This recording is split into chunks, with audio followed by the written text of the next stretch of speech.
ፊልሙ የሚጀምረው ውብ በሆነችው የፓሪስ ከተማ ውስጥ ነው። የፈረንሳይ ፖሊስ ከስኮትላንድ ያርድ ጋር በመተባበር ኤሊዝ የምትባል ሴት ማንኛውንም አጠራጣሪ እንቅስቃሴ በመፈለግ በቋሚነት ይከታተሏታል። ካፌ ውስጥ ምግብ እየጠበቀች ሳለ አንድ የፖስታ ቤት ሰራተኛ ቀርቦ ደብዳቤ ይሰጣታል። ስኮትላንድ ያርድ አሁን ከፍተኛ ጥንቃቄ ላይም ነው፣ ምክንያቱም የሚቀርበው ሰው ከወትሮ የተለየ ነበር። ካፌውን ለቆ እንደወጣም ወዲያው ያዙት። በሌላ በኩል ደብዳቤው ከቀድሞ ፍቅረኛው አሌክሳንደር ፒርስ የመጣ ሲሆን ወደ ቬኒስ ባቡር እንድትሳፈር እሱን የሚመስል ሰው እንድታገኝና ባለሥልጣናትን ይህ ሰው አሌክሳንደር ፒርስ መሆኑን እንድታሳምን ትክክለኛ መመሪያዎችን ይዟል። ከፖሊስ ጋር ግንኙነት የሌለው ያልታወቀ ሰውም ኤሊዝን እየተከታተለ ይታያል። ኤሊዝ ማስታወሻውን ወደ እሳት ወርውራ ወደ ባቡር ጣቢያ መሄድም ትጀምራለች። የፈረንሳይ ፖሊስ በስኮትላንድ ያርድ ትዕዛዝ እሷን ተከትሎ ይሄዳሉ። ኤሊዝ ወደ ባቡሩ ስትገባ የመጨረሻዋ ሰው እንድትሆን በመቻሏ የሚከተላትን ፖሊሶች ውጭ ይቀራሉ። ወደ ስኮትላንድ ያርድ ስንመለስ የያዙትን የፖስታ ቤት ሠራተኛ እያጣሩ ነበር። አሌክሳንደር ፒርስን የማግኘት ኃላፊነት የተሰጠው ኢንስፔክተር ነው። ፒርስ የፖስታ ቤት ሠራተኛው የፕላስቲክ ቀዶ ጥገና አድርጎ የተያዘው ሰው እንደሆነ ያስባል። ሆኖም አዛዡ ግን የተለየ ነገር ያስባል፣ እናም የተሳሳተ ሰው በመያዙ ያፌዝበታል። ከዚያም ይህ ኦፕሬሽን ፒርስ ከሰረቀው የበለጠ ወጪ እንዳስከተለ ይናገራል። ስለዚህ ኦፕሬሽኑን መቀጠል እንደማይችሉ ይናገራል። በፒርስ ደብዳቤ እንደተገለጸው ኤሊዝ የፒርስን ያህል ቁመትና አካል ያለው ሰው ለማግኘት ትሞክራለች። ስለዚህ ስኮትላንድ ያርድ ከፕላስቲክ ቀዶ ጥገና በኋላ እሱ ነው ብሎም ያስባል።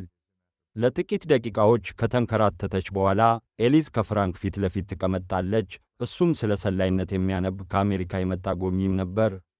ፍራንክ እንዳያት ወዲያውኑ ይወዳታል። ሁለቱም አስደሳች የቃላት ልውውጥም ያደርጋሉ። እሱም ኤሊዝ ከፍራንክ ጋር እራት ለመብላት ይወስናሉ። ሁለቱ በባቡሩ ውስጥ እራትም ይበላሉ። ይህ በእንዲህ እንዳለ ስኮትላንድ ያርድ ይከተላቸዋል እና በተመሳሳይ ክፍል ውስጥ እራት እየበሉ ነበር። ፒርስ ነው ብለው በማሰብ የፍራንክን ፎቶም ያነሳሉ እና ፎቶውን ወደ ጣቢያው ይልካሉ። በኋላ ግን ማታለያ እንደነበር ይገነዘባሉ እና ፍራንክ ፍጹም ሌላ ሰው እንደሆነ በማመን ኦፕሬሽኑን ይሰርዛሉ። ባቡሩ ቬኒስ ሲደርስ ኤሊዝ ፍራንክን ከእሷ ጋር ወደ ሆቴል ዳንኤሊ በጀልባ እንዲሄድ ትጋብዘዋለች። ፒርስ ባዘጋጀው ትልቅ ክፍል ውስጥም ይገባሉ። ከዛም ኤሊዝ በሆቴሉ ሠራተኞች ፊት ፍራንክን እንደ ባሏ ታስተዋውቀዋለች። ከተዘጋጁ በኋላም ሁለቱ ለራት ይሄዳሉ። እዚህ ፍራንክ በጣም እንዳይደሰት ኤሊዝ ለሌላ ወንድ ስሜት እንዳላት ትናገራለች። ስለ ኤሊዝ የቀድሞ ፍቅረኛ ማውራታቸውንም ይቀጥላሉ። በኋላም ወደ ሆቴሉ ይመለሳሉ። ሲመለሱ ወደ ድግስ የሚያስገባ ግብዣም ኤሊዝን ይጠብቃታል። በግልጽ በፍቅረኛዋ የተላከም ነበር። ይህ የፍራንክን ስሜት ያበላሸዋል። ፍራንክ አድናቆቱን ይገልጽላትና በክፍሏ በረንዳ ላይ ይሳሳማሉ። ይህም እየተከታተላቸው የነበሩት ሰዎች ፎቶ ያነሳቸዋል። ከዛም ሁለቱም ለየብቻ ይተኛሉ። ፍራንክንም በጣም ያስደንቀዋል።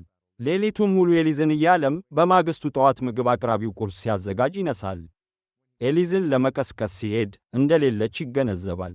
በድንገትም ሰዎች የሆቴሉን ክፍል ለመስበር ይሞክራሉ። ፍራንክን አሌክሳንደር ብለውም ይጠሩታል። ይህም ግራ ያጋባዋል።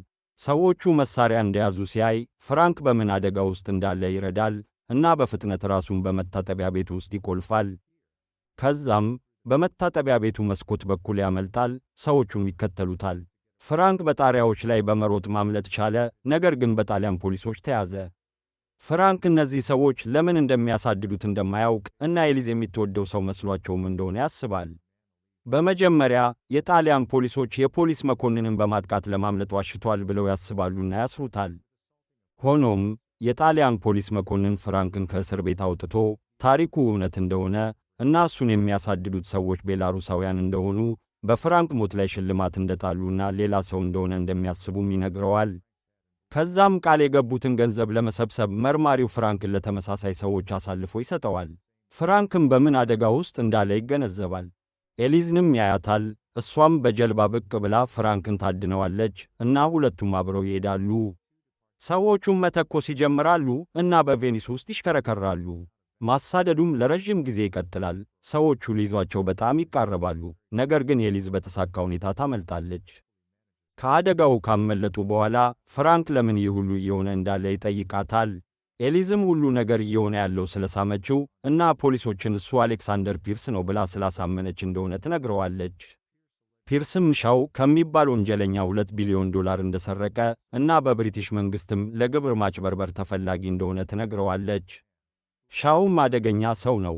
በአንድ ወቅት የባለቤቱን የቀድሞ ፍቅረኞችን እንደገደለ እና ብዙ እንዳሏት ሲያውቅ ደግሞ ሚስቱንም እንደገደላት ትነግረዋለች። ፍራንክም ፒርስ እንደዛ አይነት ሰው ላይ ለምን እንደተነሳ ሲጠይቃት ኤሊዝም ፒርስ ማንንም የማይፈራ ሰው ነው ትላለች። ፍራንክ በገለጻው ተገርሞ ኤሊዝን በመሳሙ ምንም እንደማይጸጸት አጥብቆ ይናገራል። ኤሊዝ መጀመሪያ ላይ ማይሆን ቦታ ስላሳተፈችው ይቅርታ ትጠይቀዋለች። እናም ፍራንክን ከጀልባው ላይ እንዲወርድ ታደርገዋለች። ፍራንክም ፍቅሩን ይገልጽላታል። ኤሊዝም በሌላ ዓለም አብረው ሊሆኑ ይችሉ እንደነበር ትነግረዋለች። ከዛም ፍራንክን ጥላው ትሄዳለች። ፍራንክን ከተሰናበተች በኋላ ኤሊዝ የመንግሥት መስሪያ ቤት ትጎበኛለች።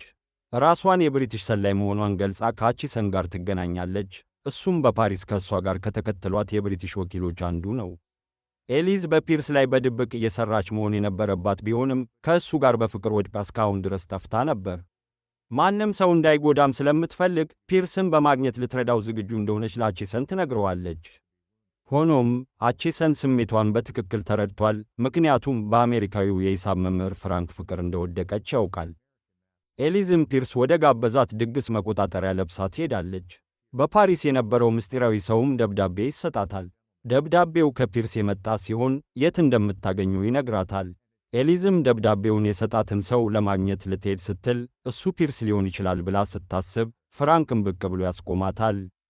ፍቅሩ እዚህ እንዳመጣው እና እንድትሄድ እንደማይፈልግ ይነግራታል። ከዛም ይነሱና ይጨፍራሉ። ኤሊዝም ፍራንክን የምትወደው ቢሆንም በዚህ ኦፕሬሽን ውስጥ እሱ በቀላሉ መሳሪያ እንደሆነም ታሳውቀዋለች። ጠቃሚ ነበር እና አሁን ግን እንደማያስፈልጋት ትነግረዋለች። ፍራንክ ግን ምንም እንኳን ይህ ቢሆንም አሁንም አጥብቆ ይከተላታል። የአቺሰን ሰዎች ፍራንክን ሲይዙት ኤሊዝ ፒርስን ትፈልጋለች። ፍራንክንም ይይዙታል እና ትንሽ ከእሱ ጋር ከተጫወቱ በኋላ ይህ ኦፕሬሽን እስኪያልቅ ድረስ በእስር ላይ እንደሚቆይ ያሳውቁታል። በኋላ ኤሊዝ በደብዳቤው በተጠቀሰው አድራሻ በጀልባ ትሄዳለች። አቺሰንም በቅርብ ይከተላታል። ጀልባውንም አቁማ ወደ አንድ ሕንፃ ትገባለች። ሳታውቅ በጋንግስተር ሻው በተዘጋጀ ወጥመድ ውስጥም ትገባለች።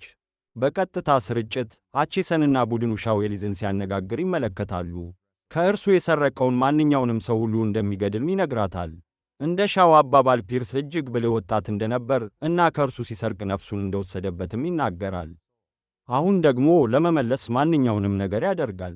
ፒርስ ከእርሱ የወሰደውን ገንዘብ የያዘውን የመሸጋገሪያ ቦታ ካልገለጸች እንደሚገድላትም ይናገራል። ኤሊዝም ገንዘቡ የት እንዳለ እንደማታውቅ ትመልሳለች። ሻውም ያስገዳታል። ሆኖም ግን አትበገርም። አቺሰን አስተርጓሚውንም ያመጣል። እሱም የሚነገረውን ሩሲያኛ ይተረጉማል። አስተርጓሚው ሻውና ቡድኑ ፒርስ ካልመጣ ኤሊዝን ለመግደል እንዳቀዱም ይናገራል። ምንም እንኳን በሻው ላይ ተኳሾች ቢኖሩትም አቺሰን ፒርስ ሊያድናት እንደሚመጣ በማመን እርምጃ ለመውሰድ ፈቃደኛ አልነበረም። ሻው ሊገድላት ሲል ተስፋ የቆረጠችው ኤሊዝ የመሸጋገሪያውን ቦታ ታሳውቀዋለች። የመሸጋገሪያው በሩን ሲከፍት ሻው መሸጋገሪያው ኮድ እንደሚያስፈልገው ይገነዘባል። ኤሊዝንም ይጠይቃታል፣ ግን እሷ ኮዱን አታውቅም። ኤሊዝ እንደገና ሲያስገድዷት ፍራንክ በፍርሃት ይመለከታል። ፍራንክ አቺሰን ኤሊዝን እንደማያድናት ሲያውቅ የእጅ ካቴናውን አውልቆ እሷን ለመርዳት ይሄዳል። አቺሰንም ደንግጦ ይመለከታል። ፍራንክ ከዚያም በጀግንነት ፒርስ እንደሆነ ያስመስላል። ኤሊዝም እንዲያቆም ትጠይቀዋለች፣ ምክንያቱም እንደሚገድሉት ታውቃለች። ፍራንክ ፒርስን አስመስሎ ሻው ገንዘቡን እንደሚያገኝ ግን ኤሊዝ መጀመሪያ ከተለቀቀችና ደህንነቷ ከተረጋገጠ በኋላ እንደሚሆንም ይነግረዋል። ሻውም መጀመሪያ ይደነቃል፣ ምክንያቱም ፒርስ እንደ ፍራንክ ምንም አይነት እርምጃ አልወሰደም ነበር። ሆኖም ግን መሸጋገሪያውን እንዲከፍት ፍራንክን ይጠይቀዋል። ይህንም ካደረገ እሱ በእርግጥ ፒርስ መሆኑን ያረጋግጣል። ይህንን ማድረግ ካልቻለ ኤሊዝ እንደምትሞትም ይነግረዋል። ኤሊዝም እወዳለሁ ትላለች። ፍራንክ መሸጋገሪያውን ሊከፍት እንደሆነ ስታይ ፍራንክ የመሸጋገሪያውን ኮድ ሙሉ በሙሉ ከመጻፉ በፊት ዋና ኢንስፔክተር ጆንስ ፖሊስ ተኳሾችን ሻው ላይ እንዲተኩሱ ያዝዛል። ተኳሾች ወዲያውኑ በሻውና በሰዎቹ ላይ ይተኩሳሉ እና ፍራንክና ኤሊዝ ያለ ጉዳት ያመልጣሉ። አቺሰን ፒርስ ኤሊዝን እንዳላዳናት ሲያይ ማመን አልቻለም። ፖሊሶች ቦታውን ሲገመግሙ ጆንስ እሷን አደጋ ላይ በመጣሉ በጣም ተናዷል እና ከዚያም ኤሊዝን እገዳዋ እንደተነሳ እና ስራዋ ወዲያውኑ እንደተቋረጠ ያሳውቃታል። አቺሰንም ፒርስ እንደተያዘ የሚገልጽ ጥሪም ይቀበላል። ኤሊዝ እና ፍራንክም ይተቃቀፋሉ። ሁለቱም ስሜታዊ የሆነ ጊዜ ይጋራሉ። እሷን ለሁለቱም ለእሱም ሆነ ለፒርስ ስሜት እንዳላት ይጠይቃል። ኤሊዝም አዎ ትላለች። ፍራንክም ለእሷ መፍትሔ ሊኖረው እንደሚችልም ይመልሳል። በጣም በሚያስደንቅ ሁኔታም ፍራንክ ትክክለኛውን አሌክሳንደር ፒርስ መሆኑን በማረጋገጥ ለመሸጋገሪያው ትክክለኛውን ኮድ ያስገባ። ፒርስ አዲስ ሕይወት ለመጀመር የፕላስቲክ ቀዶ ጥገና አድርጎም እንደነበር ይነግራታል። ይህ በእንዲህ እንዳለ ፒርስ እንደሆነ የተጠረጠረው ሰው እሱን አስመስሎ ለመታየት ክፍያ እንደተቀበለ፣ ነገር ግን እሱ በእርግጥ ጎብኚ ብቻ እንደሆነ ለባለሥልጣናት ይናገራል። እሱ ከማይታወቅ ሰው መልእክቶች እየተቀበለ እንደነበር፣ እርሱም ተግባሩን ለማጠናቀቅ ገንዘብ ይልክለት እንደነበር ይገልጻል። አቼሰን ደንግጦ ወደ መሸጋገሪያው ይመለሳሉ። እዚያም ካፈነዱት በኋላ ፒርስ የብሪቲሽ መንግሥት ባቀረቡት ቀረጥ 744 ሚሊዮን ፓውንድ የሚያሳይ የባንክ ቼክ ያገኛሉ። አሁን ገንዘቡ ስለተመለሰ ጆንስ አቼሰንን ኦፕሬሽኑን እንዲያቋርጥ ያዝዘዋል። አቼሰን ፒርስ አሁንም በበርካታ ሀገራት ተፈላጊ እንደሆነም ይከራከራል። ጆንስም የሰረቀው ሰው ሻው ስለሞተ እሱን መከታተል ምንም ምክንያት እንደሌለ ይመልሳል። ኤሊዝ እና ፍራንክም ገንዘቡን ይዘው ጀልባ ላይ ይሳፈራሉ እና በመጨረሻም እንደገና ይገናኛሉ። አብረው ሕይወታቸውን ለመኖር ዝግጁ ሆነው ወደ ሩቅ ወንዞች ይጓዛሉ። ቪዲዮውን ከወደዱት ላይክ ማድረግ፣ ለወዳጆቻችሁ ማጋራትና ቻናላችንን ሰብስክራይብ ማድረግ አትርሱ። በሚቀጥለው ቪዲዮ እስከምንገናኝ ድረስ ደህና ሁኑ።